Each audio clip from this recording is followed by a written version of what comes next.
Bonjour à tous, bienvenue à la Xibicon. Aujourd'hui, je vais vous parler de qu'est-ce qu'on peut attendre d'un outil de CI/CD en 2019. Excusez-moi.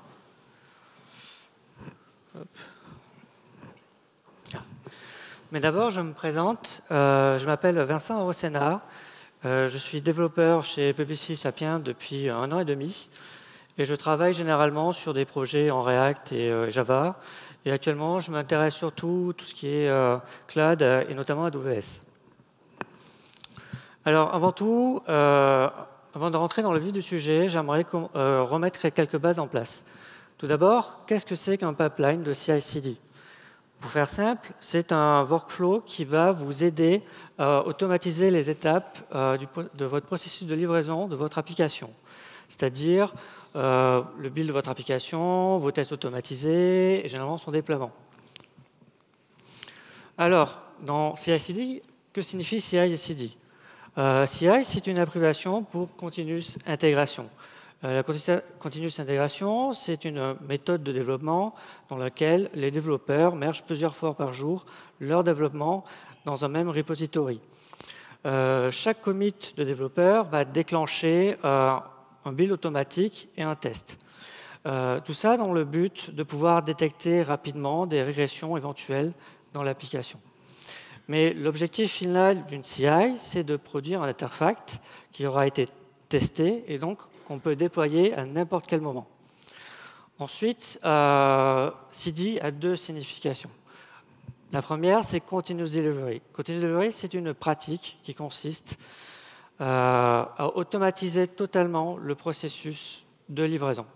Cela inclut aussi le déploiement automatique. Ensuite vient le Continuous Déploiement, qui est la suite logique du Continuous Delivery. Le principe du Continuous Déploiement, c'est de systématiquement et automatiquement déployer directement en production chaque évolution de l'application. La différence principale entre Continuous Delivery et Continuous Déploiement, c'est que dans Continuous Delivery, vous pouvez déployer à n'importe quel moment. Mais vous n'allez pas forcément le faire, parce que peut-être que vous êtes dans un projet où vous allez avoir des environnements de test, vous allez vouloir déployer votre application dans un environnement de test, vous avez peut-être une équipe de QA qui va tester, valider, vous faire un retour. Alors, dans le Continuous Déploiement, vous êtes vraiment dans le full automatisation, vous allez systématiquement directement aller en production. Et le but de tout ça, c'est de pouvoir livrer des itérations de votre application plus souvent et donc de réduire les risques. Et bien sûr, de gagner en productivité. Alors, là, je vous ai mis un exemple de pipeline qui est très basique, mais vous allez retrouver les étapes principales que vous allez retrouver dans la plupart de vos pipelines. Cet exemple, il est tiré de SQL CI. Pour la suite de mon présentation, je vais utiliser SQL CI pour illustrer mes propos. Mais tous les conseils que je vous présente peuvent être portés sur les autres outils. Donc, ce n'est pas forcément une présentation sur SQL CI. Alors,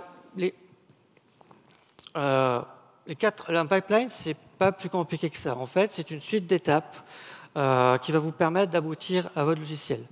La première, ça va être généralement le commit. Une pipeline va être toujours déclenchée en suivant un commit d'un développeur dans le code source. Ensuite viendra la première étape, qui est souvent l'étape de build. C'est durant cette étape-là que vous allez générer, par exemple, votre binaire, ou dans le cas des projets JavaScript, vous allez vouloir générer un package qui va être adapté à votre environnement de production. Ensuite viendra l'étape de test, dans laquelle vous allez exécuter vos tests unitaires, vos tests d'interaction, etc. Et pour finir, il y aura l'étape de déploiement, où vous allez déployer votre application dans vos environnements. Là, c'est une vue un peu globale, mais chacune des étapes peut se découper en sous-étapes, et ça va être souvent le cas pour l'étape de test, où vous allez avoir des tests unitaires, des tests d'intégration, et vous allez peut-être vouloir paralléliser les tests.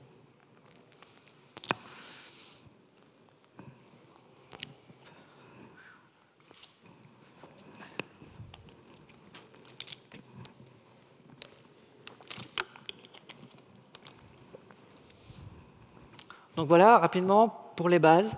Maintenant, je vais rentrer dans le vif du sujet. Quelles sont les fonctionnalités qu'on entend d'une CI en 2019? La première chose que vous allez vouloir faire, c'est de vouloir configurer votre CI. Et pour ça, vous allez vouloir éviter, par exemple, d'utiliser une IHM où vous allez configurer votre CI en mode clicodrome. Vous allez préférer avoir un fichier de configuration. Et de manière générale, votre fichier de configuration, vous allez le vouloir dans un langage qui est facilement compréhensible par un humain, mais aussi facilement éditable par un IDE moderne. Par exemple, le YAML. Et donc, le fichier de configuration va pouvoir décrire votre pipeline. Il va en général se constituer d'une suite d'étapes et de sous-étapes. Il va vous permettre aussi de pouvoir décrire les dépendances que vous aurez besoin pour exécuter chacune de vos étapes. Mais le point le plus important, ça va être que votre configuration soit commit directement dans votre repository. Alors pourquoi? En fait, l'avantage principal, c'est que votre configuration va être liée au commit, voire la branche de votre développement. L'avantage derrière ça, c'est que, par exemple, durant votre projet, si vous avez envie de faire évoluer votre pipeline, vous allez vouloir changer sa configuration, mais vous n'allez pas vouloir impacter les autres développeurs. Là, par exemple, j'ai un exemple de branche. Imaginons que sur la feature A, un développeur a décidé de mettre à jour la JDK du projet pour voir comment ça se passe. Du coup, il peut changer sa config et avoir sa branche, donc avoir son pipeline lié à sa branche qui va peut-être être en échec, sans impacter les autres développeurs. Un autre avantage, c'est que, au final, vous allez pouvoir garder des pipelines qui vont être compatibles avec chacune des versions de votre application. Vous n'allez plus vous retrouver dans la situation où vous voulez, pour X raisons, exécuter une vieille version de votre application et que votre CI n'y correspond plus.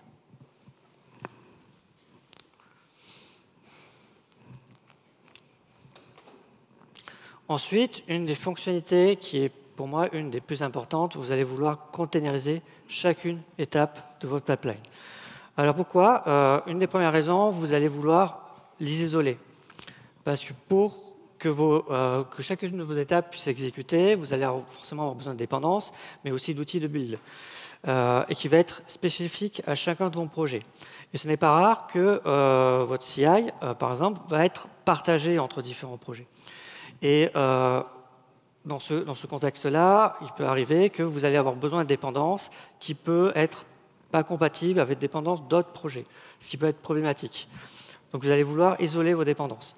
Mais Docker va vous apporter un autre avantage, c'est qu'il va vous permettre d'automatiser l'installation des dépendances. Vous n'avez plus besoin d'avoir installé votre JDK, NPM, tous les outils dont vous avez besoin, directement, manuellement, sur les machines. C'est un énorme avantage, parce que moi, j'ai souvent vu des projets dans lesquels, souvent, la CI était gérée par une équipe externe. Et donc, globalement, quand on est développeur dans ce genre de cas, il faut toujours faire des demandes à cette équipe pour pouvoir avoir les bonnes dépendances. Et ça peut prendre facilement quelques semaines, en fonction du nombre de projets qui travaillent avec. Globalement, une fois, si vous avez du Docker, vous allez pouvoir faire évoluer votre pipeline directement sans difficulté, et ça va débrider vos projets. Du coup, vous allez gagner énormément en autonomie et aussi votre capacité d'innover. Alors, l'outil de CI devra aller un peu plus loin que d'être compatible avec Docker. Il doit vous permettre de vous fournir une abstraction pour vous faciliter le travail. Par exemple, pour vos tests d'intégration, vous allez souvent vouloir avoir une base de données pour les lancer. Et donc, vous allez vouloir un container supplémentaire. Je m'explique.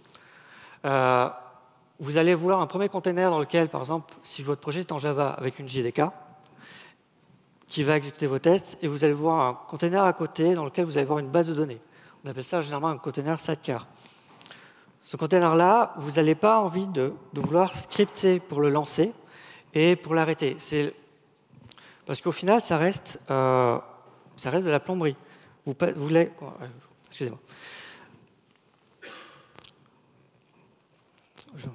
Pardon.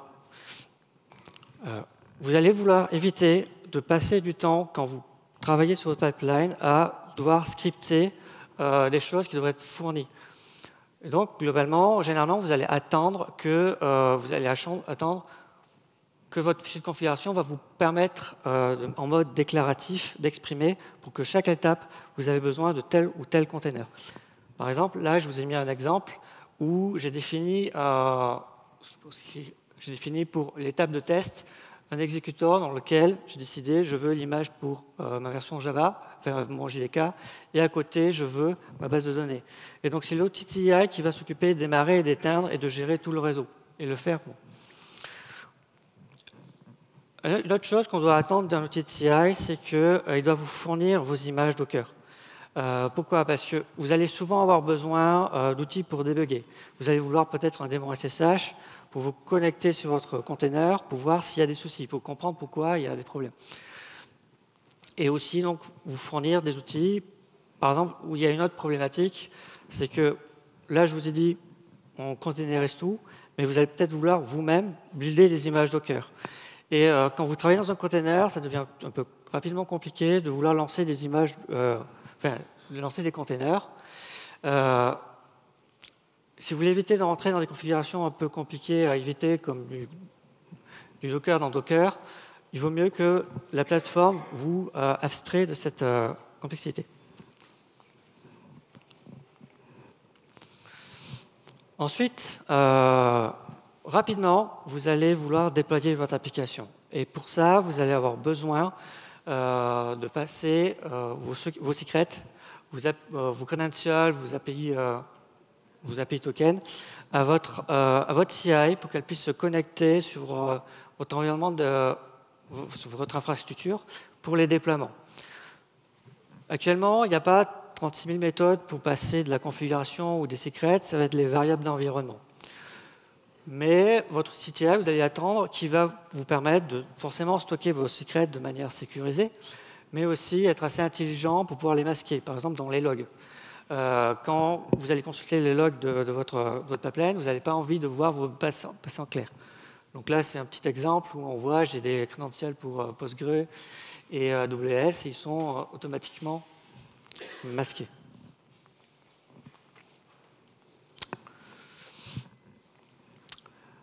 Un point important, c'est que une des fonctionnalités importantes pour un pipeline, c'est la vitesse d'exécution.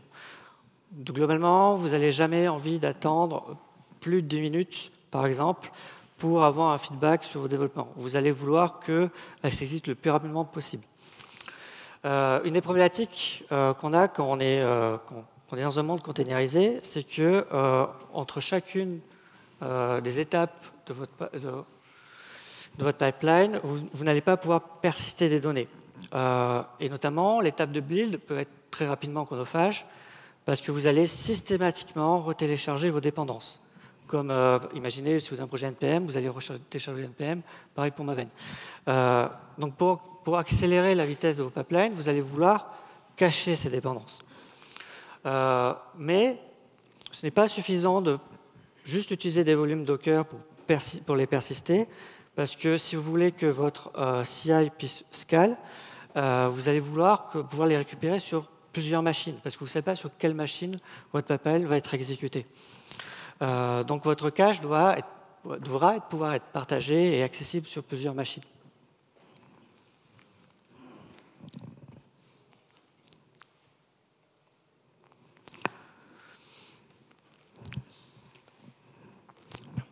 Bien sûr, le but de votre pipeline, c'est de produire des artefacts. Et donc, vous allez vouloir les stocker.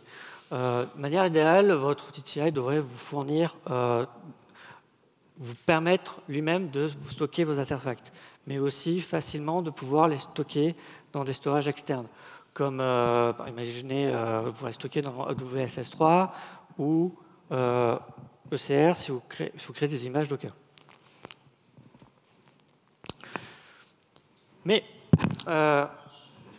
Mais vous allez aussi avoir besoin de persister entre les différentes étapes de votre pipeline. Par exemple, durant votre phase de build, vous avez buildé vos binaires et vous allez vouloir les réutiliser durant votre phase de test. Okay. Donc, vous allez vouloir que, entre chaque étape, les données sont persistées. Mais c'est différent que la notion de cache, parce que le cache, vous allez vouloir persister des données entre plusieurs runs, entre différents runs. Alors que là, vous allez vouloir persister de la donnée qui va vivre le temps d'un pipeline. Généralement, on appelle ça un workspace. C'est dans le workspace où vous allez exécuter vos builds et dans lequel va être générer vos fichiers. Et à la fin, vous allez stocker l'artefact final. Je vais un peu vite. Une des choses importantes qu'il faut attendre, ce sont des métriques. Parce que comme je le disais tout à l'heure, vous allez avoir besoin d'optimiser vos pipelines en termes de temps. Donc vous allez avoir besoin d'informations. Vous avez besoin de savoir quel est le temps moyen de votre job. Vous allez vouloir savoir quel est le taux de succès de votre job, histoire d'identifier quels sont les sons qui sont les plus lents ou ceux qui sont pas fiables. Vous allez avoir des métriques plus fines que ça. Vous allez avoir des métriques sur vos tests. Vous allez savoir quels sont les tests qui ne sont pas fiables non plus ou qui sont les plus longs. Bien sûr, vous allez attendre que votre outil puisse être compatible avec les formats de vos fichiers de métriques.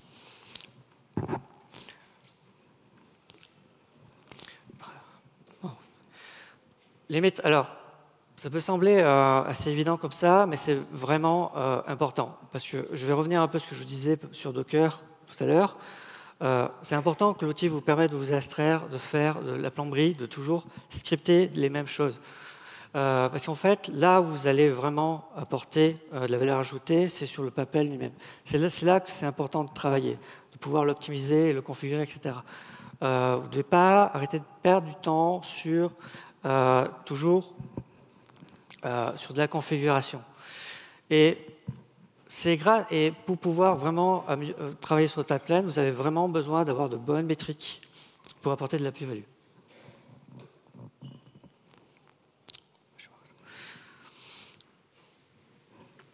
Alors, un des besoins assez récurrents, c'est que rapidement, vous allez déployer votre application et pour ça, vous allez écrire des scripts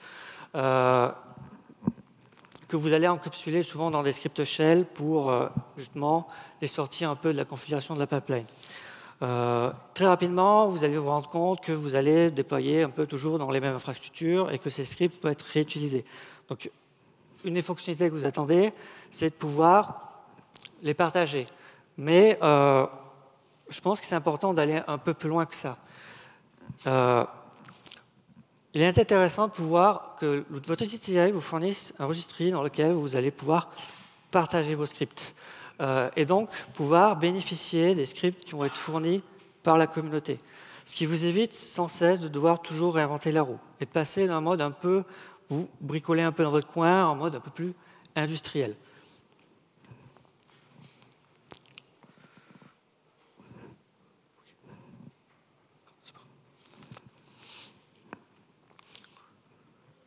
Alors pour finir, une fonctionnalité qu'on peut attendre aussi, qui peut sembler triviale, on doit attendre quand même que l'outil s'intègre facilement avec les outils populaires du marché. Par exemple, si vous voulez, juste par exemple pour vous brancher, imaginez sur GitHub, vous n'avez pas envie de rentrer dans un enfer de plugins, où vous allez avoir une liste de plugins à choisir pour pouvoir juste check-out votre projet. Vous avez besoin que ça soit compatible out of box, directement, sans passer par une grosse phase de paramétrage. L'autre avantage à ça, c'est que une des problématiques d'avoir une solution avec beaucoup de plugins, c'est que vous allez devoir utiliser des plugins qui ne sont pas forcément compatibles ou mal intégrés entre eux et qui peuvent devenir, s'ils ne sont pas forcément maintenus, des nids à faille de sécurité.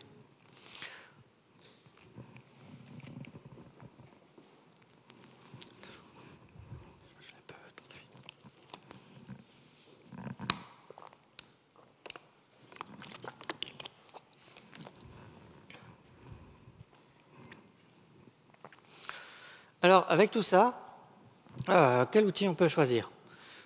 Alors, de manière globale, tout ce que je vous ai un peu présenté, vous allez le retrouver à peu près dans tous les outils du marché. Et c'est plutôt une bonne chose.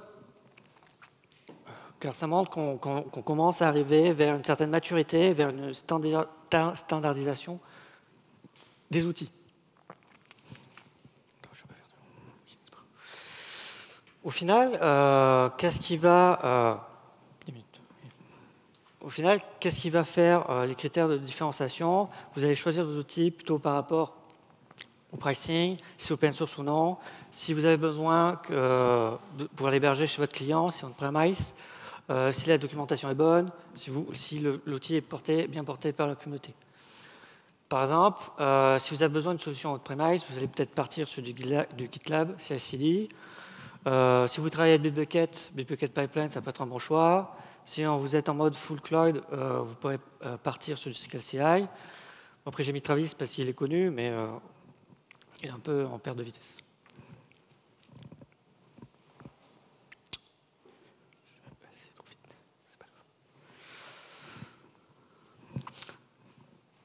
Alors, je récapitule un petit peu avant de conclure.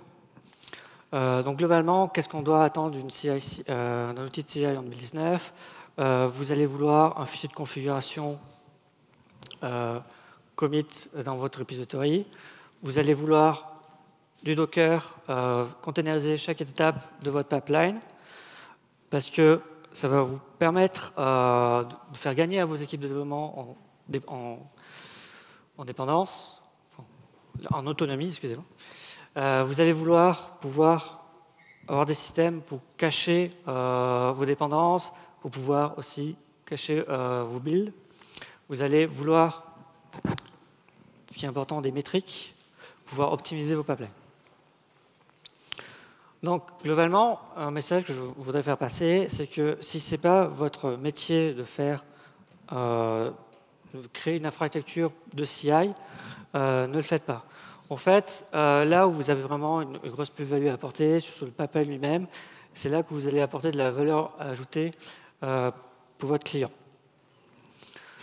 Donc, de manière générale, privilégiez les solutions managées dans le cloud ou dans le cloud. Ou des solutions on-premise si vous n'avez pas le choix.